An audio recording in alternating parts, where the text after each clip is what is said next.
7 de la mañana con 23 minutos. Hoy también nos acompaña la asambleísta por el Movimiento Construye, Alexandra Castillo.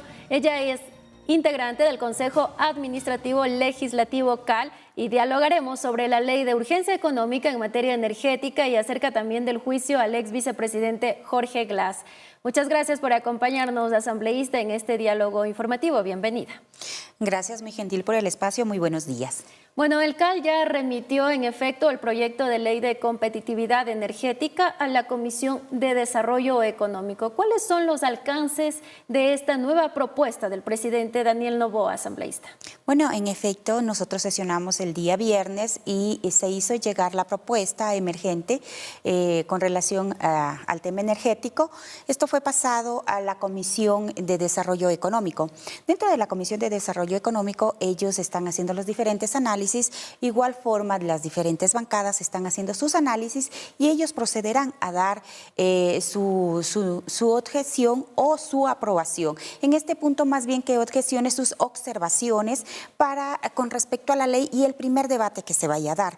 Dentro de esto, nosotros como bancada nos estamos reuniendo el día de hoy, pero ya hemos hecho un pequeño análisis sobre lo que es la ley energética. El planteamiento del gobierno es un poco lo que tiene que ver con la remisión de los intereses a las diferentes empresas y sobre todo a las más grandes. Lo que nosotros queremos saber y también desde mi punto de vista como asambleísta he solicitado a las diferentes empresas eléctricas a nivel nacional cuáles son las empresas principales, los principales deudores, porque de esta forma también queremos conocer un poco más a profundidad a quién vamos a apoyar, a quién apoya esta ley y contra quiénes van a ser los beneficiados en sí al 100%. Se ha hablado un poco del sector residencial, que sería como que uno de los mayores beneficiarios con esta remisión de intereses. ¿Es así o no? ¿Cuáles son esos puntos en discusión?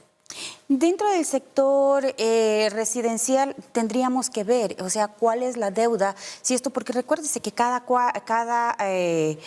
si estamos hablando dentro de los condominios, cada vivienda tiene su independencia, entonces no creo que sea una deuda o un monto mucho más alto y que vaya a generar mayor recurso para el Estado.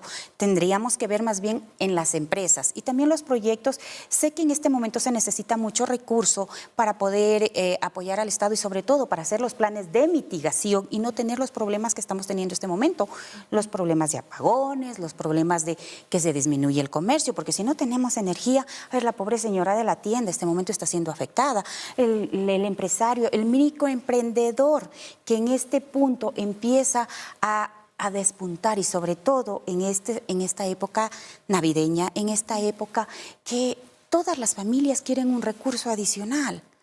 Hemos sido afectados porque si no tienes luz no puedes hacer nada. Incluso la persona que presta servicios profesionales, el profesional que lleva contabilidad es afectado porque tiene que acomodarse a los horarios que no van a haber cortes. Entonces, en este punto sí tenemos que hacer un análisis un poco más profundo y sobre todo ver hacia dónde va a ir esta remisión de los intereses, cuál va a ser el objetivo en sí de la reinversión de los recursos que se van a tener aplicando la remisión.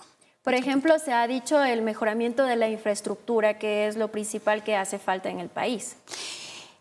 En verdad que sí, pero tenemos que ver que tenemos hidroeléctricas que no han generado o no están cumpliendo su objetivo para los cuales fueron construidas. Incluso también tendríamos que ver el proyecto hacia dónde vamos con la energía renovable, porque cada vez nuestro país sigue evolucionando y cada vez tenemos que nosotros también tratar de controlar lo que es la contaminación ambiental. Muy bien, bueno, también hay algunos economistas que hablan de transparentar las cuentas. Por ejemplo, cada año se habla de un subsidio a ciertos sectores y uno de ellos es el sector industrial, que dicen que se les puede quitar ese subsidio. Tendrían que hacerse un análisis a profundidad y yo estaría de acuerdo, porque si empezamos a ver los subsidios, se han dado en verdad al sector industrial. Como dije, la microempresa, los microemprendedores no han sido beneficiados, ni en la ley económica anterior y en la actual tenemos que revisar a profundidad hacia dónde va enfocado el subsidio. ¿Usted cree que de pronto este cambio o al momento de quitar el subsidio, de pronto se podría elevar el costo de la planilla de este servicio de energía eléctrica para otros sectores también? Si es que no tenemos un plan paralelo, incluso como ser de energías limpias como se tiene en la provincia de Loja, yo creo que sí podría subir, pero eso tiene que hacerse un análisis a profundidad y yo creo que tenemos que ver proyectos también que se vayan a presentar o que vayan acordes a la nueva reforma o el nuevo proyecto de ley que está presentando el gobierno. ¿Cómo entender también este punto de lo que implicaría que esta ley energética viabiliza el autoabastecimiento, pero con energía renovable? Eso es fundamental. Como decía, las energías limpias es lo que tiene que venir y lo que tenemos que nosotros apoyar y apuntalar en el desarrollo y sobre todo, como hemos visto, para no tener el inconveniente que tenemos ahora de los cortes de energía. Yo lo veo muy bien a ese proyecto, pero como digo, tenemos que ver hacia dónde se va a enfocar, cuáles son los proyectos macro que nos van a enviar a la Asamblea o cómo se van a hacer los convenios. El presidente, el señor Noboa, él está hablando mucho de la inversión público-privada. Entonces, en este punto tenemos que ver hacia dónde se va a fusionar, cómo van a ser los proyectos, cuál es el objetivo y según eso nosotros como asambleístas tenemos que apoyar al desarrollo del país. Y es que precisamente dentro de la Asamblea hay algunas bancadas que hablan de un intento de privatizar el sistema eléctrico. Hasta el momento, como usted dice, es un intento, es un pronunciamiento, es un rumor. No tenemos nosotros un planteamiento, no nos ha llegado nada oficial.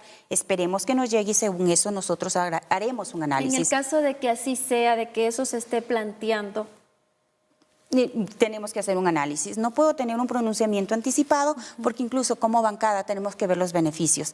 Beneficios sobre todo, y siempre hemos dicho nosotros como bancada de Construye 25 vamos a respetar y vamos a apoyar el desarrollo económico, pero no más impuestos y sobre todo esto tiene que ser beneficio para nuestros ecuatorianos. Pero es decir que sí le dan cabida o entrada de pronto a un intento de privatizar el sistema eléctrico, no es que estarían totalmente contrarios.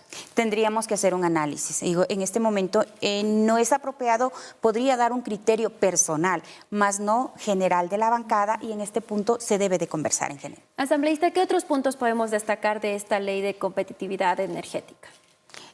Bueno, lo que hemos podido analizar nosotros es, y se ve fundamental, como topábamos anteriormente, es las energías limpias. Yo creo que para esto, incluso anteriormente, antes de estar en la política, tengo entendido y habíamos hecho un poco de investigación, hay muchas entidades de fuera del país que quieren invertir y esto sería de hacer una reforma o ver cómo se vincula el trabajo con los diferentes GATS, porque ellos también se puede presentar proyectos, sobre todo para tener energía limpia. Pero eso tomaría un poco más de tiempo. Tomaría un poco más de tiempo, pero yo creo que tenemos que dejar trazada una hoja de ruta que es fundamental, porque hacia allá tenemos que ir. Porque recuérdense que este momento nosotros estamos teniendo el cambio climático y vamos a tener, va a ir disminuyendo lo que es el agua. Entonces, en este punto debemos de ver hacia dónde apuntalamos y generar energías limpias. ¿Qué otras medidas debería implementar el gobierno aparte de esta ley para tener una solución a corto plazo con respecto a los apagones? En este periodo no lo estamos teniendo, pero sí podría darse en enero o febrero, como han dicho algunos expertos en la materia. De lo que hemos visto y los reportes de la ministra es el problema del estiaje, pero en este punto también tenemos que ver las causas y también hacer los trabajos de mitigación. Si nosotros estamos dando el mantenimiento y hacemos dentro de esto se consta una hoja de ruta de mantenimiento y de mitigación, no vamos a tener ese problema, porque siempre van a haber los sedimentos dentro de las represas. Y si nosotros empezamos a hacer los mantenimientos, de esa forma el caudal va a ser el normal y vamos a poder tener energía.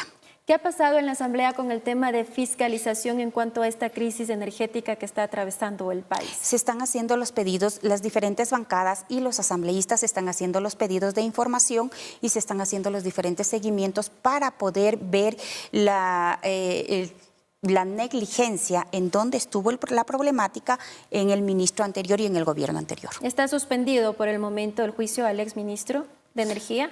Sí, este momento sí, están suspendidos, pero eso se tiene que ver con respecto a la Comisión de Fiscalización, cómo va a proceder.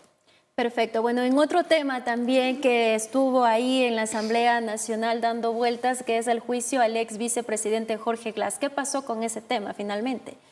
Bueno, ese tema, como es de conocimiento público, se regresa directamente al juez. Eso no tenía que haberse aceptado porque recordemos de que no era competencia de la Asamblea porque, como se dice, es el ex vicepresidente. Nosotros ya no teníamos facultades para poder nosotros juzgar o hacer un pronunciamiento, pero en sí se pasó, por este momento se ha regresado porque no tuvo los votos y al mismo tiempo tenemos conocimiento que la fiscal lo ha hecho público, que ya se tiene fecha sobre todo para lo que es, para seguir con el proceso debido sobre todo que se deben de encargar la parte judicial en ese tema. Es decir, que lo que ocurrió en la Asamblea no tiene validez.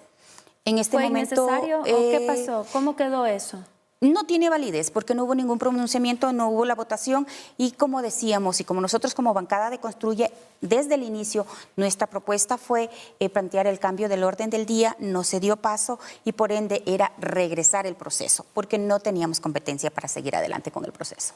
Ahora bien, bueno, está ya en las manos de la justicia. ¿Cuál es la opinión de la bancada al respecto con este juicio que se lleva a cabo en contra del ex vicepresidente? Está en manos de la justicia sabe hacer su trabajo, lo ha demostrado la justicia en este punto, hemos visto como el tema del caso Metástasis y esto seguirá adelante y nosotros simplemente somos veedores y respetuosos de cada una de las funciones del Estado. Finalmente, asambleísta, también para conocer un poco los tiempos de la aprobación de esta ley de competitividad energética. Ahora está en la Comisión de Desarrollo Económico, se están haciendo las observaciones, en qué tiempo se esperaría ya que llegue a debate en el Pleno para ya poder tener una aprobación, porque es una preocupación emergente para el país esta crisis energética. Bueno, como es de conocimiento se tiene 30 días, los 30 días, pero tengo entendido estos días por las fechas que viene el feriado de lo que es de fin de año, nos deben de llamar porque no ha sido llamado todavía para el primer debate en pleno, se debe de estar agendando para la próxima semana, estaríamos entre el martes o jueves de la próxima semana se llegará el debate a pleno el primer debate de la ley energética. Si bien es cierto, como usted dice, es emergente, es un proyecto emergente, pero no debemos descuidar y también decirle un mensaje a nuestro presidente que no podemos descuidar la seguridad y sobre todo en este momento, que es un feriado que tratamos de reactivar el turismo, pero seguimos con las amenazas constantes. Entonces, sí tenemos que priorizar. Si bien es cierto la reactivación económica, pero va de la mano con la seguridad, como lo habíamos propuesto como bancada nosotros. ¿Cree entonces que es como que un poco tardía la respuesta del presidente Noboa al enviar primero ley de urgencia económica antes de la ley de seguridad de pronto? Van de la mano y yo creería que el presidente debe de poner un poco más de énfasis, sobre todo en el proyecto y la ley, el plan Fénix que nos ha hablado, no tenemos conocimiento, pero lo tiene que hacer llegar, porque va de la mano. Si nosotros no tenemos seguridad, si a los ecuatorianos no les damos seguridad, si a la ama de casa, si al pequeño hotelero, si al pequeño comerciante de la playa o de los diferentes lugares turísticos no le brindamos seguridad, ¿cómo vamos a reactivar económicamente? Entonces va de la mano esto y se tiene que hacer una hoja de ruta y tenemos que seguir trabajando en conjunto. Muchísimas gracias por esta entrevista, asambleísta, que tenga un excelente día miércoles. Gracias por su